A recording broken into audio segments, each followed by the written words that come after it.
Hi అండి, welcome back to our channel Sailu stocks. ఇవాళ వీడియోలో అయితే మీతో ఒక చిన్న స్టోరీని అయితే షేర్ చేసుకుంటాను. అది దేనికి రిలేటెడ్ అంటే, మనం ఏదైనా పని చేయాలి అనుకున్నప్పుడు, చేస్తున్నాం అనేటప్పుడు ఇతరుల మీద ఆధారపడడం అనేది మంచిదేనా, అలా ఆధారపడితే మన పని అనేది సక్రంగా అవుతుందా అనే దాని టాపిక్ పైన ఒక చిన్న స్టోరీ స్టార్ట్ చేసేద్దామా.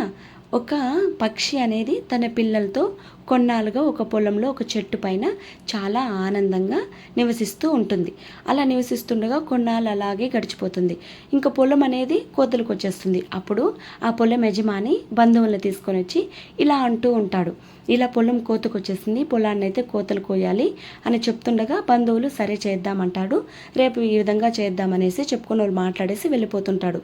ఈ మాటలని విన్న పక్షి పిల్లలు తల్లి వచ్చాక చెప్తుంది, ఈ విధంగా ఈ పొలం యజమాని తన బంధువులతో ఇలా మాట్లాడుకుంటున్నారమ్మా, మనకి ఇవాళే లాస్ట్ రోజు, మళ్ళీ రేపు మార్నింగ్ అంతా మనం వెళ్ళిపోవాలి ఇక్కడ నుంచి అని అంటూ ఉంటాయి పక్షి పిల్లలు. అప్పుడు ఆ తల్లి అంటుంది, అదేం లేదు, మనకి ఇవాళ లాస్ట్ ఏం కాదు, మనం ఇంకా కొన్నాళ్ళు ఇక్కడే ఉంటాము అనేసి ధైర్యంగా ఆ పక్షి తల్లి అయితే చెప్తుంది.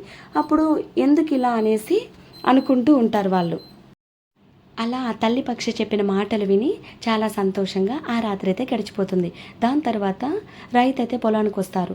తన బంధువులు కానీ చుట్టుపక్కల వాళ్ళు ఎవరు రాకపోయే గుందుకి చాలా నిరాశగా వెళ్ళిపోతాడు. సరే ఇవాళైతే బంధువులు రాలేదు, రేపైతే నా స్నేహితులతో నేనైతే పంట కోతలను అయితే కోస్తాను అని చెప్పి వెళ్ళిపోతాడు.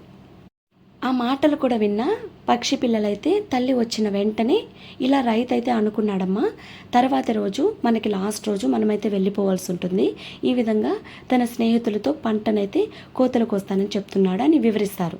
అప్పుడు తల్లి ఏమంటుంది, రేపటికి కూడా మనం వెళ్ళము, ఇంకా కొన్నాళ్ళు ఇక్కడే ఉంటామనేసి ధైర్యంగా భరోసా అయితే ఇస్తుంది. దాని తర్వాత మరుసటి రోజైతే అదేవిధంగా రైతు అయితే నిరాశపడిపోతాడు. తన స్నేహితులు రాలేదు, తన బంధువులు రాలేదు, ఇంకా తన చుట్టుపక్కల ఉన్న వాళ్ళు ఎవ్వరు వచ్చి పంట కోతనైతే కోయడానికి తనకి సహాయం చేయడానికి ఎవ్వరు రాలేదు. కాబట్టి ఆ రోజు తను నిరాశగా వెళ్ళిపోతుండగా ఒకటైతే అనుకుంటాడు తను, ఇంక ఇలా కాదు, మనం ఇతరులపైన ఆధారపడుతూ ఉంటే మనం పొలం అనేది ఎప్పటికీ కోతనైతే కోయలేము, ఇంకా ఎట్లయినా మనం ఖచ్చితంగా రేపు మనం మనంతట మనమే కోతలైతే ఎప్పుడైతే మన పనిని మనమే చేసుకోవాలని నిర్ణయించుకుంటాడో ఆ మాటలు విన్న పక్షికి అర్థమవుతుంది, ఇంకా మనం వెళ్ళే సమయం ఆసన్నమైంది అనేసి. కాబట్టి మనం ఎప్పుడు మన పనిని మనమే చేసుకునేదానికే చూడాలి తప్ప ఇతరులపైన అస్సలు ఆధారపడకూడదు. అవునంటారా కాదంటారా కమెంట్ సెక్షన్లో కమెంట్ చేయండి. ఇక్కడైతే ఎంతో టేస్టీ అయినా సింపుల్ ప్రాసెస్లో మష్రూమ్ రైస్ అయితే ప్రిపేర్ అయిపోయింది. దీన్ని మీరు లంచ్ బాక్స్ కూడా ఇవ్వచ్చు. ఎలా ఉంది, నచ్చిందా? నచ్చినట్లయితే లైక్ చేయండి, షేర్ చేయండి, సబ్స్క్రైబ్ చేసుకోండి మన ఛానల్ని.